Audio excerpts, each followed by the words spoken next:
मेरे students, class 9th में हम पढ़े थे द लिटिल गर्ल लेसन के कॉम्प्रिहेंसिव क्वेश्चन आंसर्स। और इस कॉम्प्रिहेंसिव क्वेश्चन आंसर्स में आपको पैराग्राफ पढ़ कर के नीचे लिखे जो क्वेश्चंस होते हैं उनके आंसर देने होते हैं। और द लिटिल गर्ल का मतलब आप जानते हैं, एक छोटी लड़की। और इसमें एक छोटी लड़की है जो कि अपने पापा से बहुत ज़्यादा डरती है, और उसके पापा सुबह को अपने काम पे चले जाते हैं, शाम को वापस आते हैं। तो जितनी देर उसके पापा घर से बाहर रहते हैं तो वो ठीक रहती है, खुश रहती है, लेकिन जैसे ही उसके फादर वहाँ पे आते हैं तो वो बड़ी डर जाती हैं उनको देख करके। तो आगे हम अगला हिस्सा पढ़ेंगे, उसके फादर के बारे में अगर आगे डिस्क्राइब किया जा रहा है।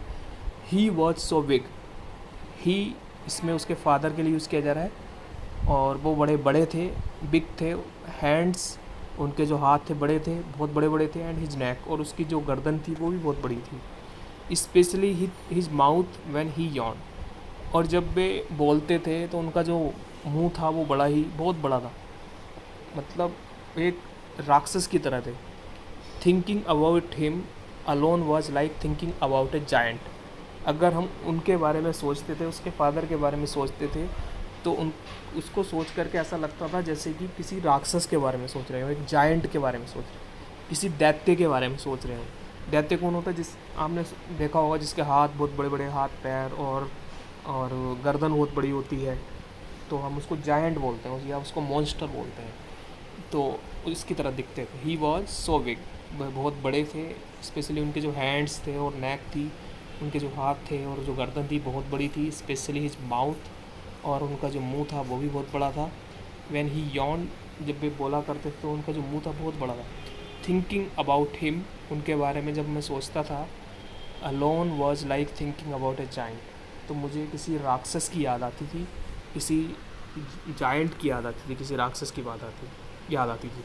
तो इसमें फर्स्ट क्वेश्चन पढ़ेंगे, who is he in the above extract. इस एक्सट्रैक्ट में, इस पार्ट का जो एक हिस्सा है, जो एक पैराग्राफ है, उसमें ही किसके लिए यूज़ किया जा रहा है ये पूछा जा रहा है। तो in this extract he refers to the father of Kezia.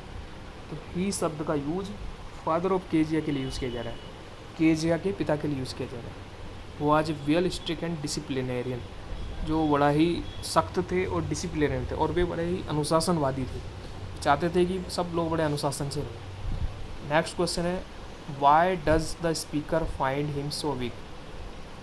तो देखिए, जो स्पीकर है, जो बोलने वाला है, वो उसको उसके पापा इतने बड़े क्यों लगते थे?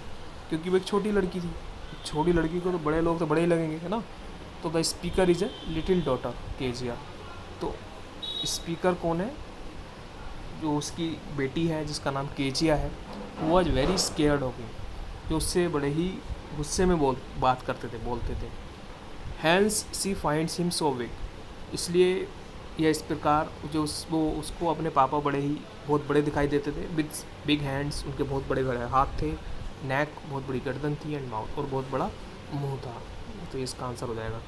नेक्स्ट क्वेश्चन है, why does the speaker think of him as a giant. उस जो स्पीकर है, जो बोलने वाला है, हिम एज ए जायंट, तो उसको एक जायंट के रूप में क्यों जानते हैं? वो उनको जायंट क्यों कहती थी? द स्पीकर कौन है इसमें? बोलने वाला कौन है? Kezia. Thought of him as a giant, Kezia अपने फादर को एक जायंट के रूप में देखती थी, एक राक्षस या दैत्य के रूप में देखती थी। Because to a small girl like her his body structure was frightening, क्योंकि ये वो एक छोटी सी लड़की थी, और एक छोटी लड़की के लिए उसके जो पिताजी का जो बॉडी थी और उनका जो शरीर था वो बहुत बड़ा था, और बड़ा ही फ्राइटनिंग था। फ्राइटनिंग होता है डरावना, बहुत ही डरावना था। एज जायंट ऑफ चिल्ड्रन, और वो बिल्कुल वैसे ही था जैसे कि बच्चों की कहानी में कोई जायंट होता है, कोई राक्षस होता है, बिल्कुल उसी तरह। नेक्स्ट क्वेश्चन है, when did his mouth specially appear big. देखिए, उसके पिता का जो मुंह था वो बड़ा कब दिखाई देता था? व्हेन मीन्स होता कब, कब अपीयर होता है और कब बड़ा दिखाई देता था। तो his mouth specially appeared big when he opened it, जब वो इसको अपने मुंह को खोलता था तो उसका मुंह बहुत बड़ा दिखाई देता था।